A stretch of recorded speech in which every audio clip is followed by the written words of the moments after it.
Ladies and gentlemen, thank you for standing by. Welcome to Qualys' fourth quarter 2025 investor call. At this time, all participants are in a listen-only mode. After the speaker's presentation, there will be a question-and-answer session. To ask a question during the session, you would need to press star 11 on your telephone. You will then hear an automated message advising your hand is raised. To withdraw your question, please press star 11 again. Please be advised that today's conference is being recorded. I would now like to turn the conference over to Blair King, Investor Relations. Please go ahead. Thank you, Michelle. And good afternoon and welcome to Qualys' fourth quarter 2025 earnings call. Joining me today to discuss our results are Sumedh Thakar, President and CEO, and Joo Mi Kim, our CFO. Before we get started, I'd like to remind you that our remarks today will include forward-looking statements that generally relate to our future events or future financial or operating performance. Actual results may differ materially from these statements. Factors that could cause results to differ materially are set forth in today's press release and our filings with the SEC, including our latest Form 10-Q and 10-K.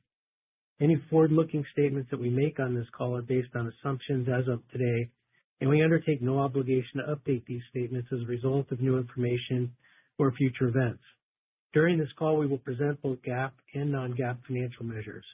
A reconciliation of GAAP to non-GAAP measures is included in today's earnings press release, and as a reminder, the press release, prepared remarks, and investor presentation are all available on the investor relations section of our website. So with that, I'd like to now turn the call over to Sumedh. Thank you, Blair, and welcome to our fourth quarter earnings call. As threat actors continue to compress time to exploit, we believe the next phase of pre-breach risk management will be defined by an agentic AI-driven risk fabric with out-of-the-box business quantification and automated remediation to respond to the speed of these threats. Against that backdrop, we continue to execute well in Q4, demonstrated by another quarter of strong revenue growth and profitability. In my conversations with hundreds of CIOs and CISOs, as well as security leaders from many of the world's largest and most innovative organizations, one message has remained consistently clear. Reducing cyber risk isn't about detecting more exposures. It's about operationalizing a cyber risk management program that aligns spend with risk tolerance. In doing so, CISOs are increasingly prioritizing the unification of fragmented security stack into a centralized risk fabric, one that serves as a credible alternative to single vendor platforms by bringing diverse risk vectors into a prioritized, measurable view of risk that their teams can confidently communicate and remediate at machine speed. That message was further amplified at our recently concluded ROCON conference in Mumbai, with attendance up over 30% from last year's event as we again broadened the agenda to include a business track. And with the advent of AI, which is democratizing cybercrime and enabling adversaries to operate with unprecedented speed and sophistication, this need is only intensifying. As a result, we believe that the future of pre-breach risk management belongs to vendor-agnostic, agentic AI-powered solutions that continuously predict, assess, confirm, quantify, prioritize, and remediate risk across on-prem and multi-cloud environments. Over the past years, we continue to execute relentlessly towards this vision, delivering meaningful platform innovation to help customers reduce risk faster, operate more efficiently, and stay ahead of an increasingly dynamic threat landscape. Accordingly, in 2025, we broadly expanded the Qualys ETM platform to third-party data and launched a powerful new orchestration layer that unifies Qualys and non-Qualys findings, applies our industry-leading threat intelligence, and delivers a business contextual quantified view of risk with built-in prioritization and automated remediation.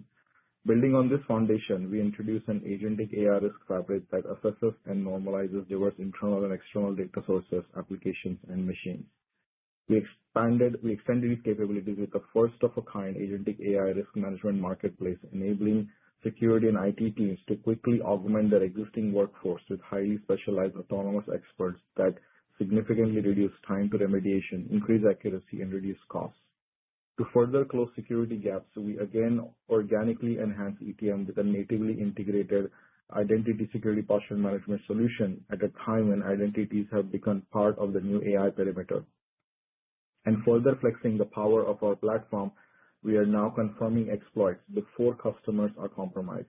While traditional continuous threat exposure management solutions rely on a theoretical risk score and ignore mitigating security controls, ETM takes a fundamentally different approach. On a single platform, it uniquely detects vulnerabilities, validates exploitability, applies remediation, and revalidates exploit using Agent Val, agentic AI workflow.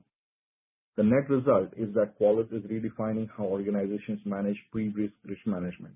While competitors continue to focus on detecting vulnerabilities or mapping theoretical exposures, Qualys has moved decisively beyond that model. We are pioneering the first agentic AI native risk operations center, ROC, a new category in cybersecurity designed to centralize an organization's response to threats spanning exploit confirmation to autonomous remediation.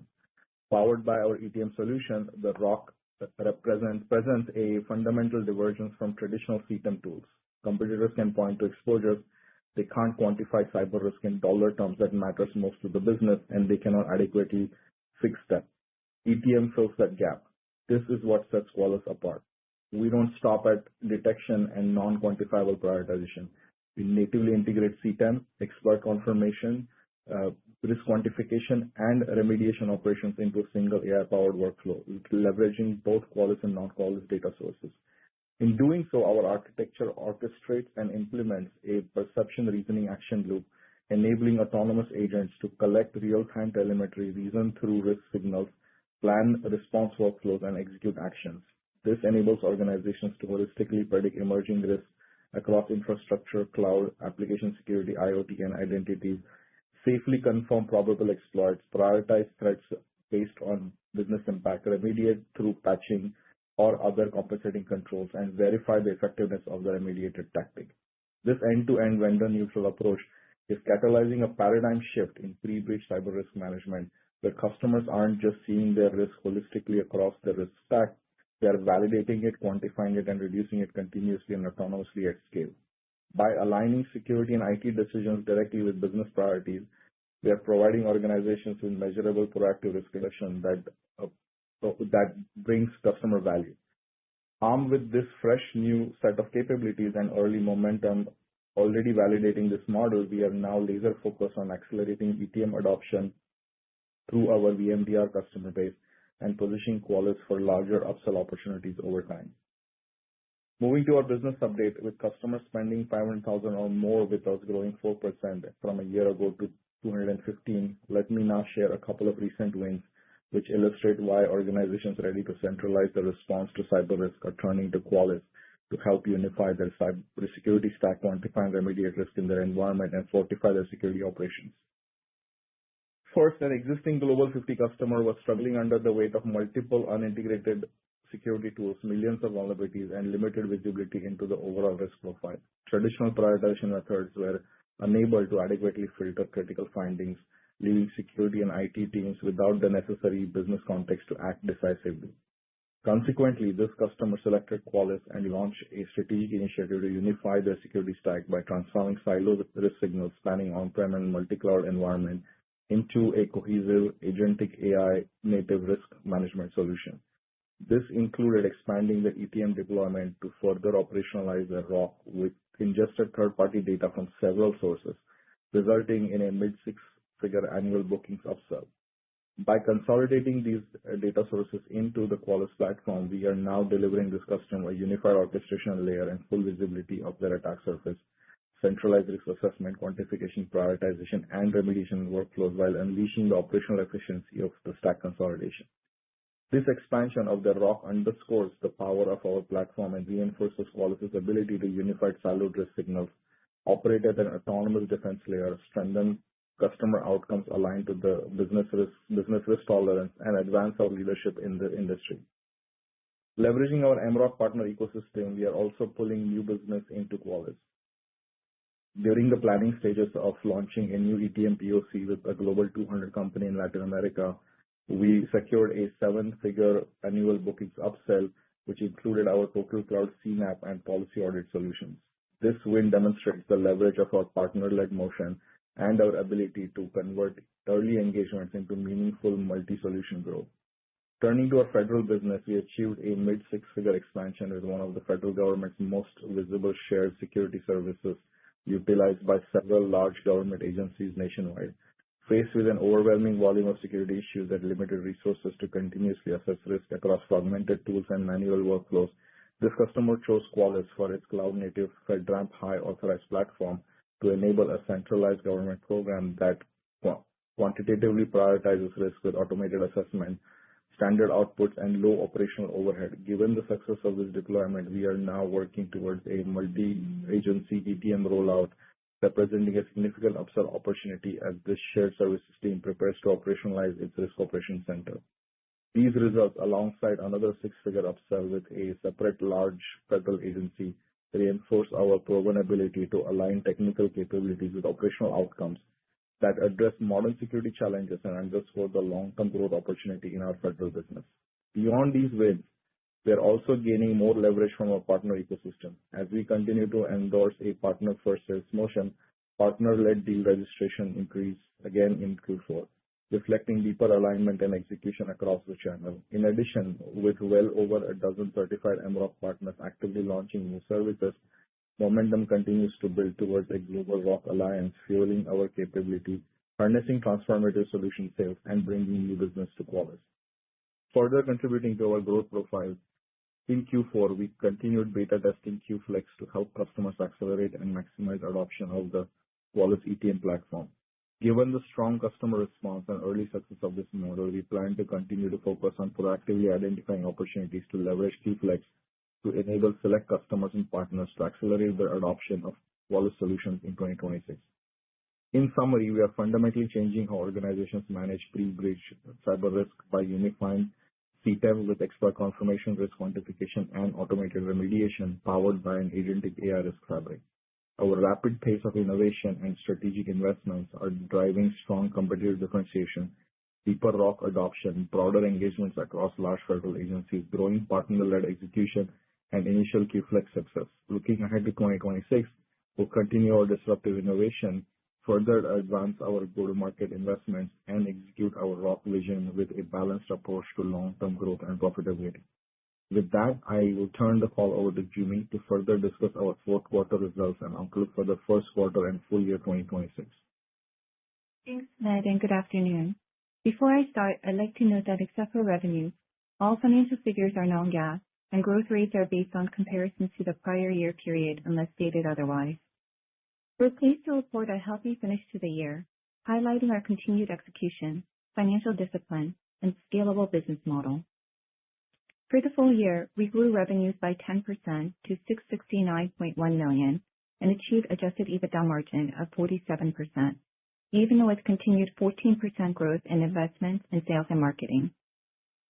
Net income and EPS grew 13% and 15% to $257.8 million and 7.07 per diluted share, respectively.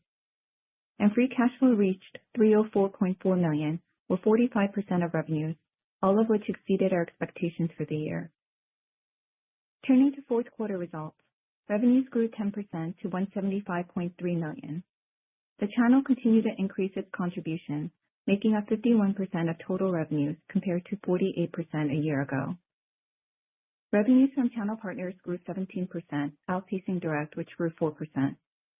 As a result of our strategic emphasis on leveraging our partner ecosystem to drive growth, we expect this trend to continue. By geo, 15% growth outside the U.S. was ahead of our domestic business, which grew 6%. U.S. and international revenue mix was 56% and 44%, respectively. With customers confirming their prioritization of security within IT budgets, we anticipate the selling environment in 2026 to remain similar to last year, with a low to mid-single-digit growth in security spend persisting for the foreseeable future. Reflecting this sentiment, our gross dollar retention rate remained comfortably above 90%, but saw a modest sequential decline in Q4, with our net dollar expansion rate at 103%, down from 104% last quarter. In terms of product mix, our differentiated new products continue to drive growth, with all three of the following increasing contribution to bookings in 2025. First, cybersecurity asset management, combined with ETM, made up 10% of total bookings and 13% of new bookings in 2025, up from last year's 8% and 9%, respectively.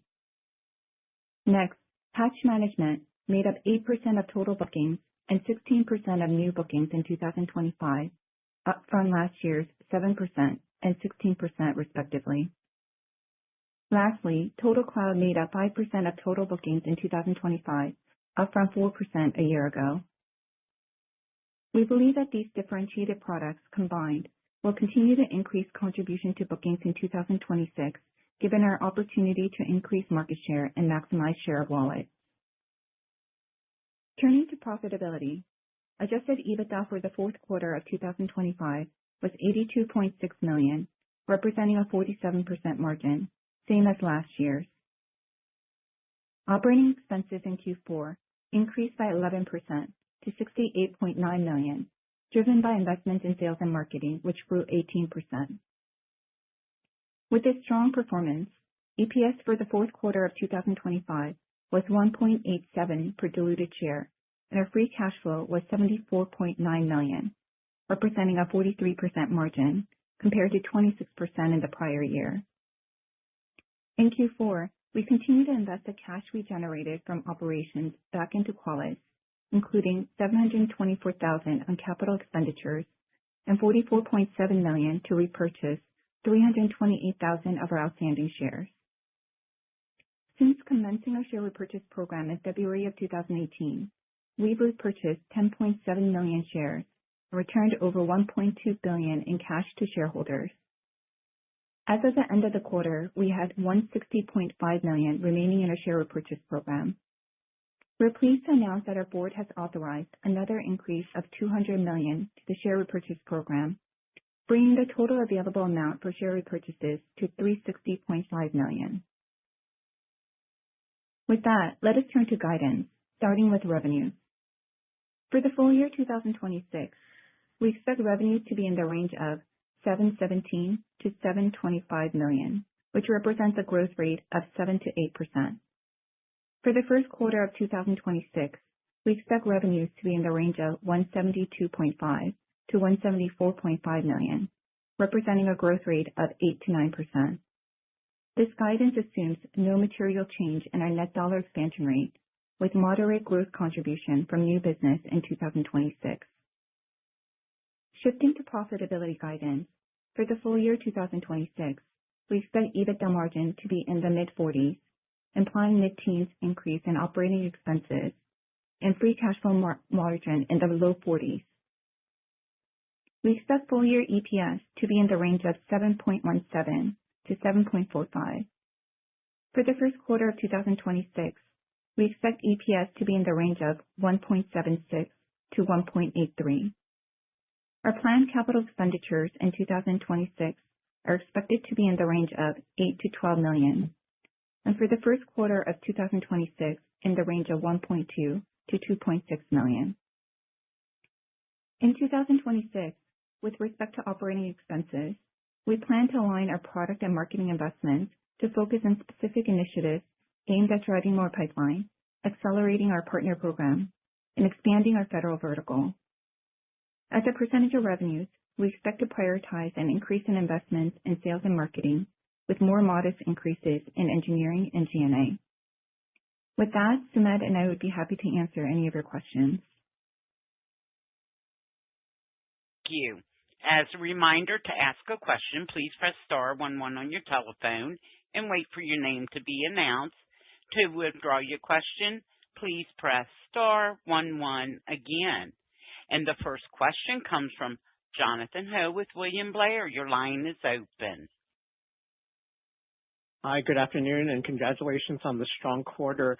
Can you talk a little bit more about some of your QFlex offerings and how it potentially helps remove friction and perhaps encourages broader adoption of your platform?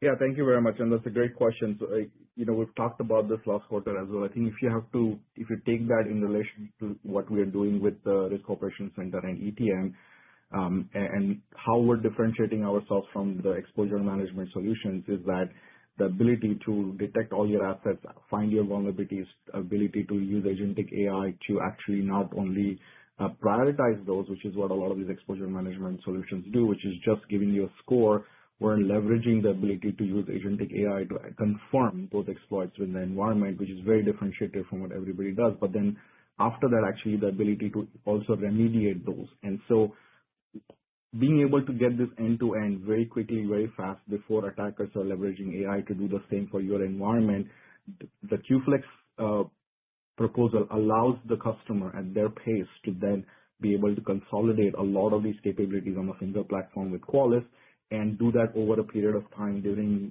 their subscription with us, which allows them to maybe initially start with more of that prioritization and confirmation, but then as the year goes by, it allows them then to leverage our eliminate capabilities more and more to be able to focus on getting the outcome of getting these things fixed. And so what we're excited about is our conversations initially with the customers that have adopted this have been very positive in the fact that, the security environment is not a static environment at the beginning of the year. It is continuously changing throughout the year. And the flexibility that pricing model offers them to actually be able to leverage different Qualys capabilities throughout the year as the threats change is a very big positive for them. So really happy with the feedback we have gotten in the beta phase. And at this year, 2026, we look forward to doing more of that and moving more towards a GA model for that. Got it. And then just in terms of some of your comments around AI, I mean, clearly you're seeing a lot of customer interest here. Can you maybe help us understand where the customer is in terms of their AI journey, and also help us understand what that uplift opportunity looks like for Qualys? So if you start selling more of these agentic products, AI, sort of native products, how do we think about how that can impact sort of net retention going forward? Thank you. Sure. I think a lot of people talk about, AI is embedded in their platform. I think where we differentiate ourselves is that what we have done is introduce the concept of a AI agent marketplace within the platform, which allows the customers to actually augment their workforce, their security team, which we have talked about this for years, that there's never been enough talent in the security space. So the ability to get Agent Sarah, who's an expert in patches, the ability to get Agent Val, who's an expert agent with skill sets that can autonomously make calculations and decisions on exploitation, remediation.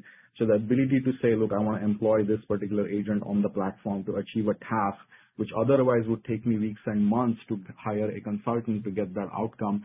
What we've done with our agentic AI capabilities is not only have those built in throughout the platform, but with agentic AI, we can now actually have these agents that feel like they're really part of that team and they can help you get those outcomes. And the way we have really positioned this is that customers, who are leveraging VMDR, they get a really high quality list of findings. But then as they cross-sell into ETM, they get the ability to not only do the prioritization of these vulnerabilities, but they get the agentic AI capabilities, which then allow them to achieve different tasks.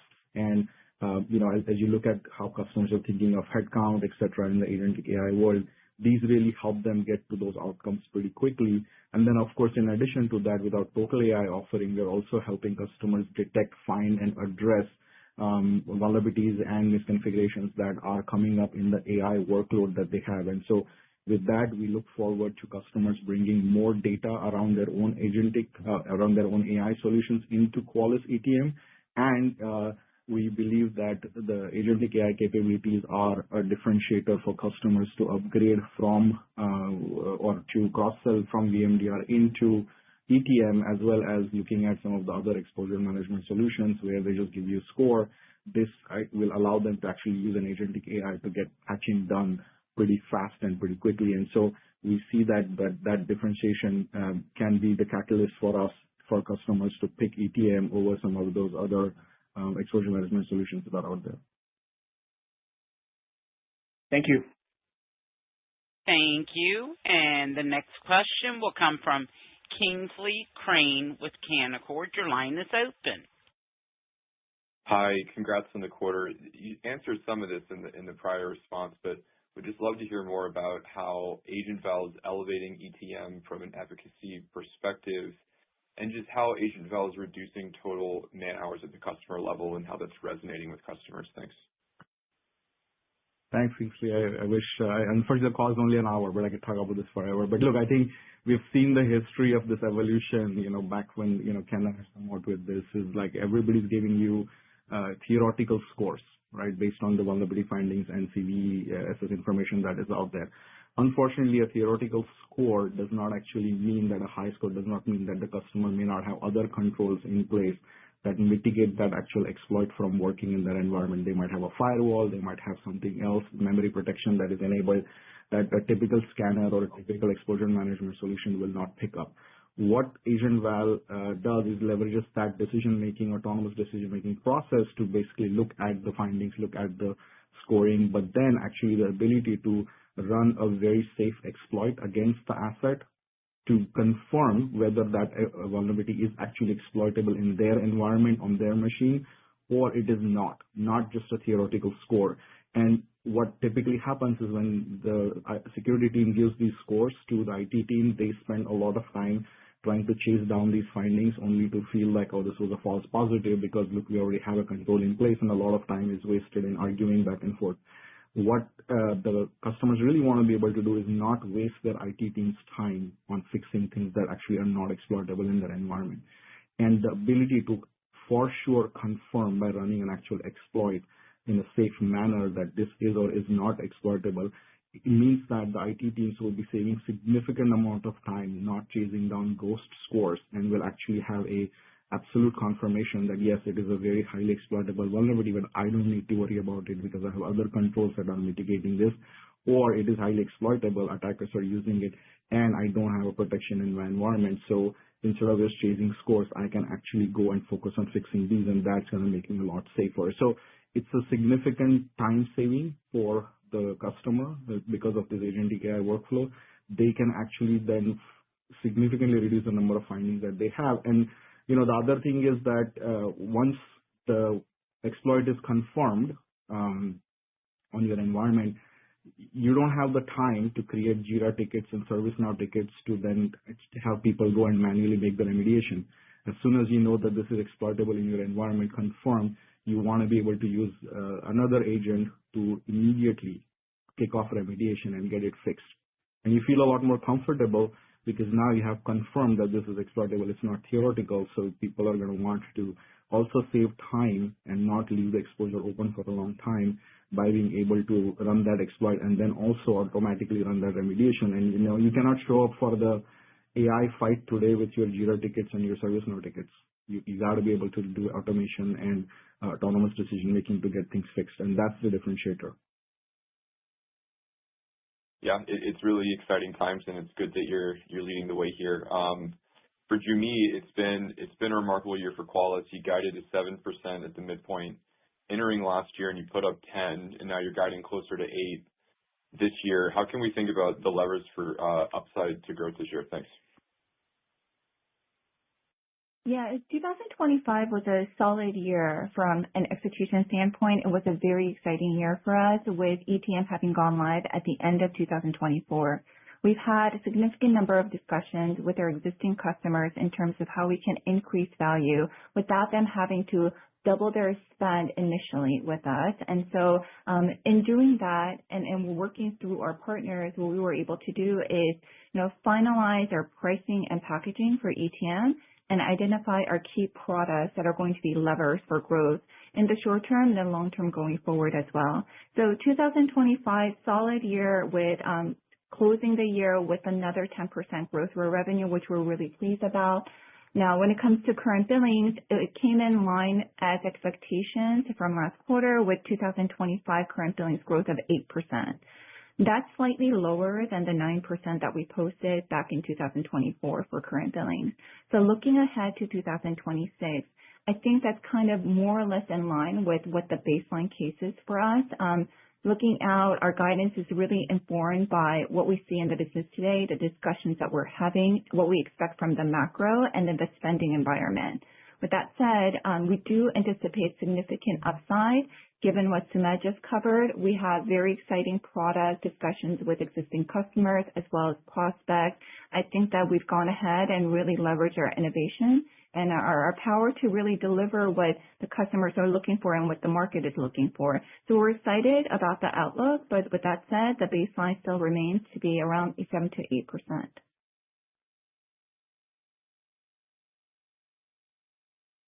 Thank you. And our next question will come from Rahul Chopra with Berenberg. Your line is open. Yes, thank you. I have a couple of questions. I mean, I appreciate these are not your estimates, but if I look at 2023 market share data which you gave, at that time you had total market as 64 billion. In the current deck, you are talking about 53 billion market for 2026. At the same time, I can see previously you had 28 market of, I think, something around 78 billion. Now 29 market is 75 billion. My question here is that basically, is the core market shrinking for VM and exposure management? I appreciate these are not your estimates, but just wanted to understand what you're thinking about the core estimates in terms of the market itself. What is it doing? One. The second question is, I wanted to understand your thoughts about the competitive landscape in more general, especially given the ServiceNow is acquiring Armis. Obviously, that's going to probably change some dynamics. So I wanted to hear your thoughts on that, please. Thank you. Sure. Yeah, I think I've been in this Qualys for 20-something years, and vulnerability management has definitely changed. And if you recall, we've been talking about that as the number of assets has increased, the number of CVEs and software has increased. We're seeing that customers in the traditional way that vulnerability scanning was done is just generating way too much noise, and vulnerability management has evolved, which we have called out many times. And that's the reason in the last few years we've been focusing on shifting and focusing on the solutions that customers actually are looking for. So as an example, when we innovated with patch management, we're the first vendor to do that. And even today, we're not seeing really much traction with others in patch management was, yes, not just vulnerability management doesn't mean you just scan and scan and scan if you cannot get it fixed. And so as that evolved, we innovated, we came up with patch management as a capability, we came up with cybersecurity asset management that was needed for a successful VM program. Now we have expanded that capability with agentic AI, with ETM, because that's really what customers are looking for is how do you continue to triage that. And then adding the layer of validation is another game changer in our mind from a vulnerability management perspective. And then along the way, we've also focused on, how do we bring Total Cloud, which is a CNAPP solution that we have, which we're very happy with the traction that we're seeing with that. We're coming up with agentic AI. So for us, it is about how do we continue to track the areas that customers are focusing on, and then how do we maximize our share of that spend that they have. And that's what you're seeing, the progression in the innovation that we are going. And, it's great to see that there is focus and attention on the CTEM exposure management marketplace, as you mentioned, with ServiceNow buying Armis, which has been around for a long time, using passive capabilities to detect asset inventory, etc. But the reality, again, is that today customers don't want just more vulnerability findings from these solutions that don't actually help you fix anything. And so what we are looking forward to is, again, autonomous workflows leveraging agentic AI to get customers to fix things quickly. As you saw in the recent Mandiant report, that the mean time to remediate over the last 5 years has gone from 63 days to -1 day. So today, again, with solutions like that, ServiceNow, Armis, and other solutions, do you have the time to create ServiceNow tickets and chase people down while attackers are having a free time exploiting your vulnerabilities? So what we feel pretty excited about with our customer conversations is the differentiation that we have that is allowing them to very quickly and accurately get to the things that actually matter to their business, put dollar value loss quantification numbers on it, get the validation, get the vulnerabilities fixed, and that is allowing us to differentiate. And that's where a lot of the conversations we're seeing are very positive in the focus of not just another exposure management solution, but moving towards a risk operations center. And so our goal here is that, of course, security market keeps changing, etc. We're bringing solutions that we are looking forward to maximizing the share of the customer spend, focus on the pre-breach side of the security and not necessarily the post-breach side. Okay, understood. Thank you very much. Thank you. And the next question is going to come from Nehal Chokshi with Northland Capital. Your line's open. Yeah, thank you. And nice color there on why the Armis acquisition by ServiceNow won't be impactful. It sounds like a key portion here is that basically they're lacking patch management. So can you dive a little bit further here and explain why patch management has remained such a differentiator for Qualys here? Yeah, thank you. I think today, if you see, right, like people are finding millions and millions of finding, and the IT team does not want to be spending all their time instead of innovating, going out and fixing so many vulnerabilities without the proper context. And so what we're seeing is that, and we talked about this a couple of months ago, the Qualys agents have been able to deploy 140 million patches just in the last 12 months. And in one of the recent GigaOM reports, we were placed as the number one patch management vendor by the analyst. And so the reason why we're getting so much traction is that in the past, I remember when I joined Qualys, scanning once a quarter and taking 30 days to fix all your issues was considered okay. Today, when the attackers are attacking you within 3, 4, 5 hours of the vulnerabilities being disclosed, you need that ability to quickly correlate a CVE, figure out that it doesn't matter to your business or that it's not exploitable in your environment, and actually get it fixed. And so our success with patch management really has been a highly integrated solution with VM and not a just a partnership where, you're going out with some other separate solution and trying to bridge that gap.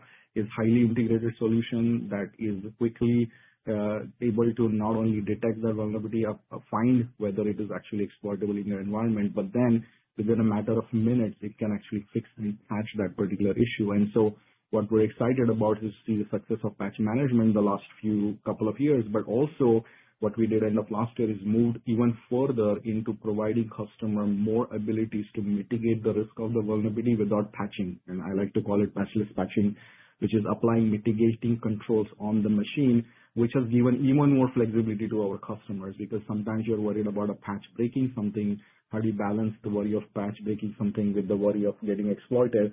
And many times, because of our super deep research in the threat research landscape with our research analysts, we actually are able to figure out the way exploits are working and then find ways to apply mitigations on the machine so that the actual exploit can be blocked. So at the end of the day, what is the point of all the spend you do in vulnerability scanning is to get the right things fixed before the attackers get there.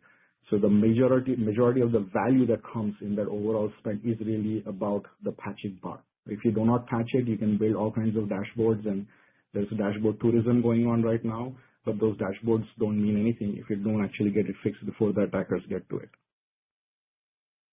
Okay, thank you. And Joo Mi, are there any headwinds leading to expectation of no change in MDR in your calendar 26 guidance that's embedded in your calendar 26 guidance? Yeah, our guidance is assuming no material change in net dollar expansion rate. You could see that it's always kind of gone up a quarter or down a quarter in the past couple of years. And right now, us being starting out the year, ending 2025 at 103, we don't anticipate a material change to that rate. But why is that? Why are you expecting no change? Our guidance is informed by what we're seeing in the pipeline today and what we're expecting based on our existing customers, what they anticipate buying more of or how they're thinking about spending more with Qualys in 2026. Our preliminary discussions and view into the outlook today implies that assuming kind of similar inline gross dollar retention, the expectations from an upsell standpoint, and then of course a new business, what we expect to land from a new logo perspective. This is all informing our guidance and the way we look at things. And that's the base case. Our goal will be to continue to improve our execution on the ETM and ROC till the customers getting to know that. And that, to me, remains the upside in for the business is with federal now, with our FedRAMP High that we got and the federal space partners, etc. So I think that's kind of where we are with just assuming 103 as we see it right now, but we continue to work on the upsides in the business that we can potentially have. So does that imply that your expectations, the baseline expectations that ETM incremental penetration to install base continues at this relatively slow pace, that we're not hitting an inflection point yet?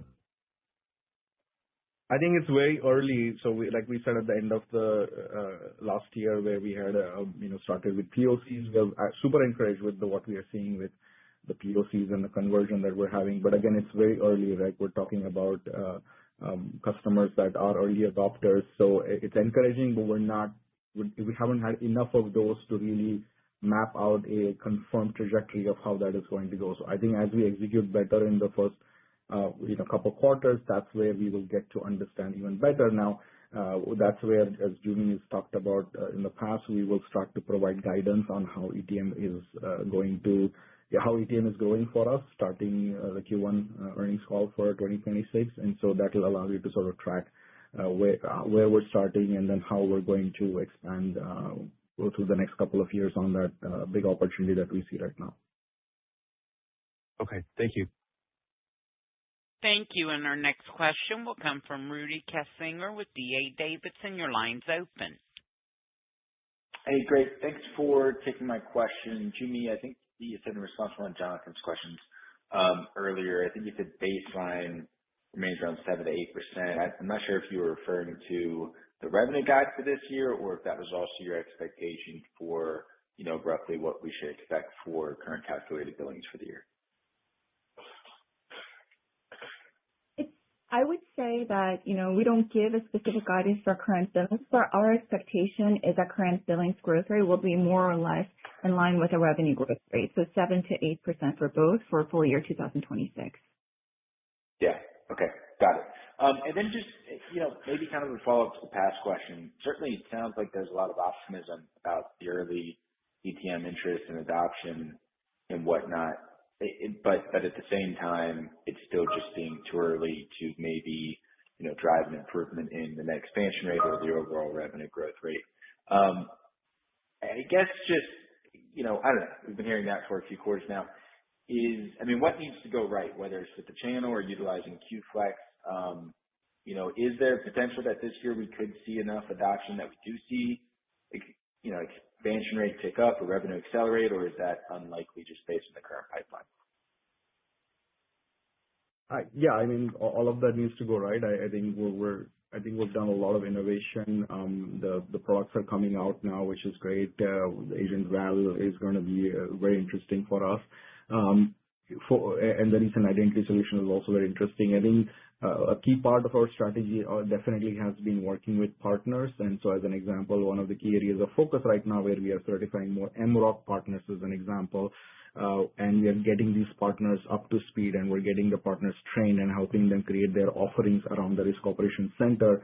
And the idea here really is that these partners then with those services actually can bring us net new business, can bring us upsell opportunities because they don't have to have a replacement conversation maybe with the existing vendor that they might have been selling for the last couple of years. They can actually create a service for risk management with MROC on top of their existing VM solution, as an example, by pulling that data into Qualys and then ETM and then charging the customer for the management and the consolidation of their various risk factors, etc. So that's an area that we are looking forward to as that matures and as we are in the early days of getting those partners up to speed. Once those partners then start to take those offerings to their customers, that response will also help us see how that is gaining traction. Again, early conversations have been great. We got to see that in the way that these partners are bringing us some of that business. I think QFlex has been really a positive thing for when we are taking a customer who has VMDR and then converting them over to ETM. That is actually been a really positive thing for customers so that they can kind of build in sort of certain amount of growth and they can look at the ability to take the journey of a Risk Operations Center at that pace. And then, of course, we just got our FedRAMP High end of last year, so that allowed us to have more conversations for the 2026 budget cycle for federal that obviously were not in line in time for 2025. So those conversations after FedRAMP High for 26, 27 are also going to be quite interesting for us as potential upside. And so I think as Jumi has provided sort of the guidance that we see as of now, we're excited about some of these things that can potentially create the opportunity for us to do better than that.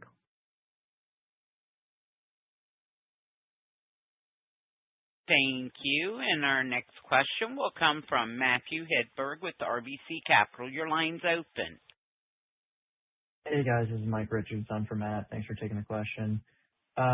Keeping a little high level here, Anthropic's new model release today put an emphasis on cybersecurity and specifically the model's performance for vulnerability discovery and patching. So I was just wondering, if you could talk about what you believe these developments mean for Qualys and maybe the cybersecurity industry more broadly as model providers, look to potentially go deeper into cybersecurity.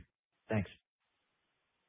Yeah, great question. I think today's announcement was great in terms of that understanding the fact that autonomous AI during the coding process, or when you look at the code of a software and pointing agentic AI to that, is definitely something that the attackers are looking to leverage, and they're leveraging as well to be able to discover vulnerabilities in the code base. Now, having the ability to discover a vulnerability in an open source code is one thing, which is what Anthropic is helping. But once you find that this particular code has a particular vulnerability that could be exploited, you need to go find all of the machines running that software all over the customer's environment, internally, externally, and then the ability to test that after all the controls that the customer has put in place in their environment on that machine, is that actually exploitable, each individual customer's environment in each individual customer's machine. And that's the part where I think the Anthropic development actually really helps, again, stress the reason why after a particular vulnerability is discovered and exploit is discovered, why it is important to use an ETM, agentic AI type solution to very quickly validate that in your environment and then actually fix it and apply a fix autonomously. Because when you're using AI to find these particular vulnerabilities and attackers are using the same model, they are going to try to do their best to very quickly exploit those. So what we feel is we are empowering our customers with ETM and with somebody like Agent Val to actually stay ahead of or the gap between discovery of a vulnerability to the exploitation, that we can actually leverage ETM with agentic AI Val to then actually find this issue in their specific environment on their specific machine and then protect them very quickly by actually being able to patch that. And so that's really the main differentiator. So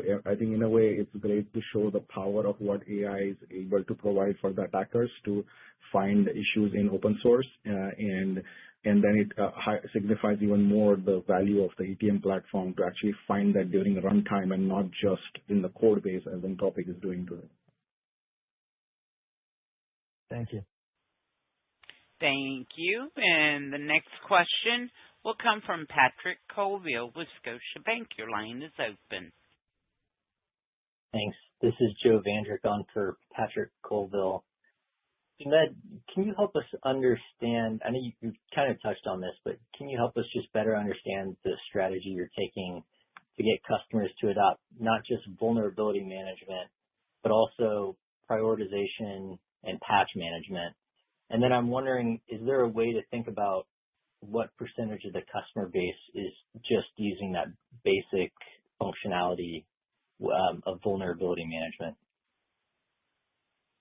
Yeah, great question. I think if you kind of look at what we have been doing with patch management, by the way, and if you look at, we're very happy to see the adoption of patch management, cybersecurity, asset management as the capabilities that sort of take that vanilla VMDR and add more execution around or execution for success around those list of CVEs. We're pretty happy and excited to see that. And so today, with the ability to provide customers with things like average exposure window, the ability to provide customers the way that particular vulnerability actually impacts their particular environment.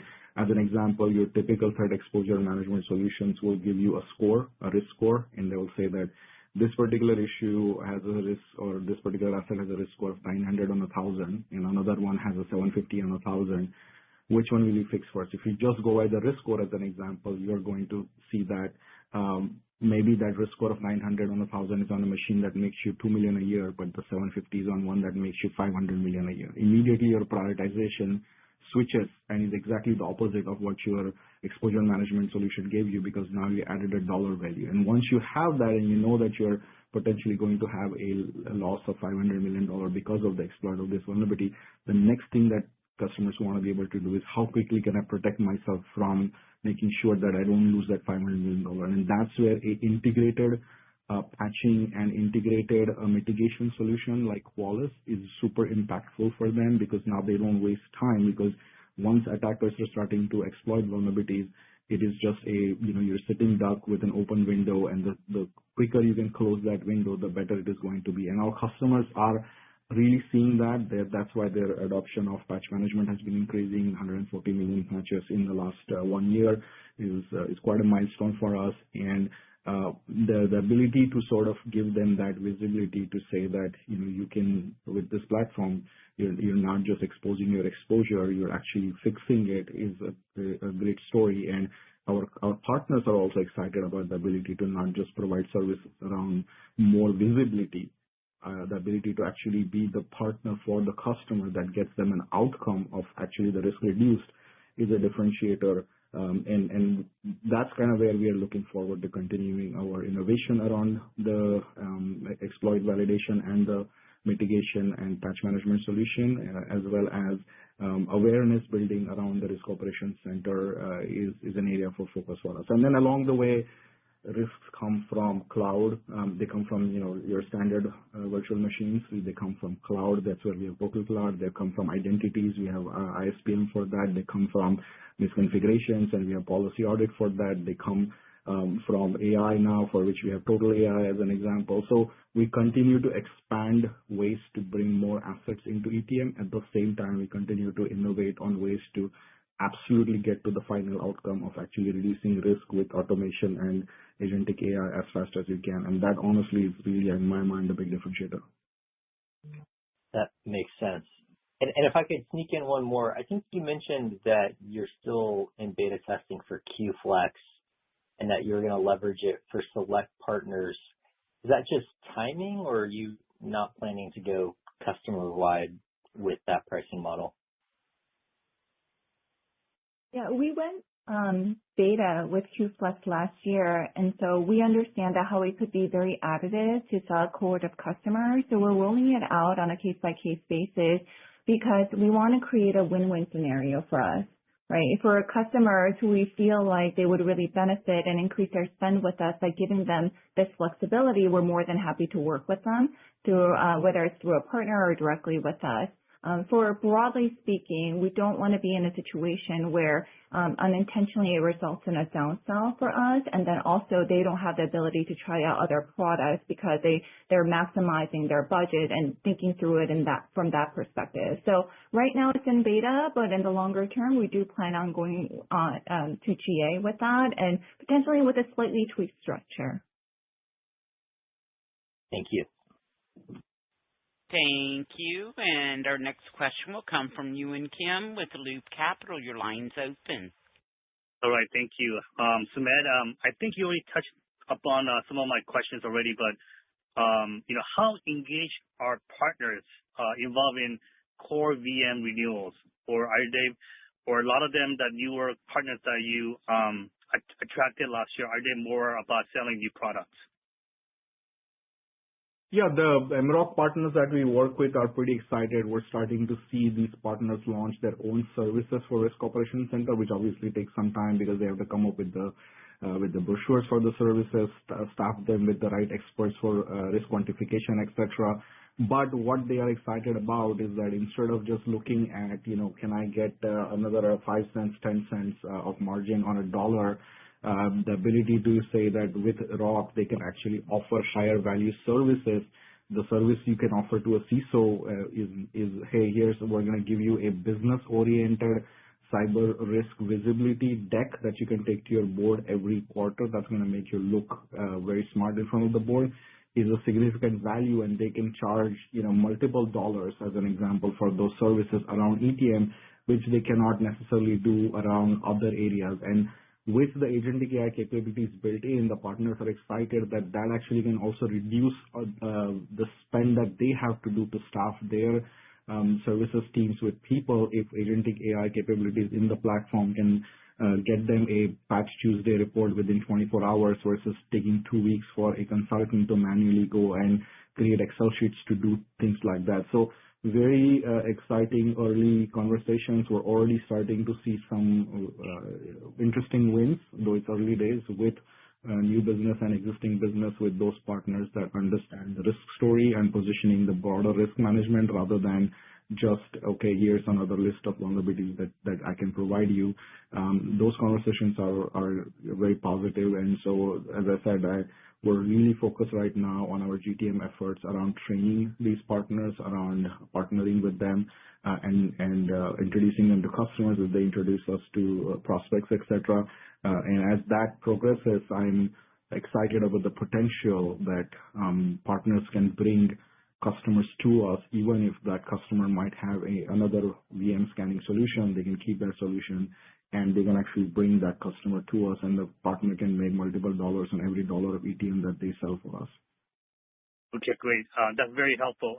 Joo Mi, if you can remind us how renewals are lined up for the year, either skewed towards second half of the year consistent with the prior years, or with the newer products coming in, do you see some early renewals or renewals mix kind of changing up this year? Right now, our expectation is that the seasonality remains the same. So same thing as what you saw in 2025. It will be skewed towards the second half of 2026.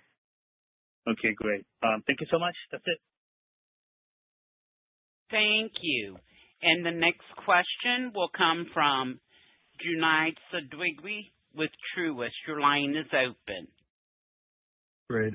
Thank you for taking my question. Sumedh, you've talked about the risk operations center's focus on proactive risk management versus the SOC's focus on detection after the breach being a major differentiator. Just wanted to ask, are you starting to see budgets flow more towards proactive security versus reactive detection and response? Yeah, thanks, Junaid, for the question. We definitely see the conversations with our partners who've said, like, look, I've invested a lot over the last few years in EDR, XDR, post-breach solutions around SOC, and and of course, there is some focus now on agentic AI SOC solutions that they're looking at to improve that even further. But what they feel is that on the pre-breach side, they have invested, but they have invested in a bunch of, I call them XPM tools, which is I have DSPM, I have SSPM, I have CSPM, but all of them are just giving you multiple dashboards. And there is definitely a bit of a fatigue with these customers and saying these dashboards are not helping me prevent a breach. While I have put in place a protection on the post-breach side to try to find attackers, if I can do a better job and operationalize my workflow so that I can take all these findings from multiple tools, you have these code scanners, which are kind of like false positive service sometimes because they give you so many findings.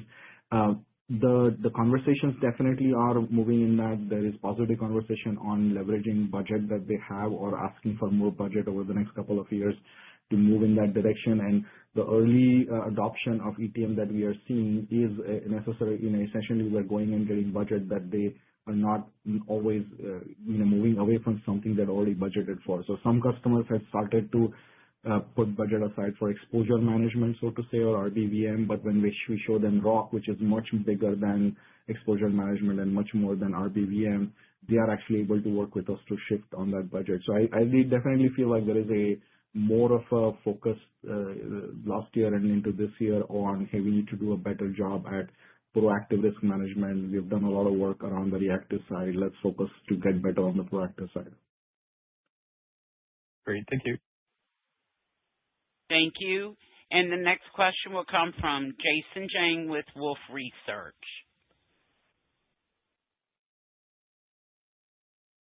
Hey, guys. It's Joshua Tilton from Wolfe Research. Can you guys hear me? Yes, Josh. Awesome. Sumedh, I want to follow up on your answer when you were asked about kind of Anthropic's blog post today on cybersecurity. And I want to re-ask the question, but I want to ask it in a much more simpler way. Is the way to think about it that a lot of the functionality that Anthropic was talking to was more around application security testing? and kind of some of the vulnerability discovery that happens before you would use a traditional VM tool? And again, I just play a security expert on TV, so if I'm thinking about it the wrong way, please let me know. But is that kind of the right way to think about it? Yeah, right now a lot of that focus is on looking at open source code and going through the code base to look at commit logs, etc., around that code to find the vulnerabilities in that particular code base. Now that code base is then compiled into some piece of application of software, which then is running all over the place across millions of machines in different customer environments behind different firewalls, etc. So generally, that's sort of where we see Qualys focus is more around once those vulnerabilities are discovered or attackers starting to use those, how do we then quickly assess those in a runtime rather than application code discovery time, which is where a lot of these AI agents are focusing on. Makes total sense. And then maybe just a quick follow-up for Joo Mi. I think in the past, there's been several leadership changes throughout the years where, there was always a plan to kind of invest to reignite growth.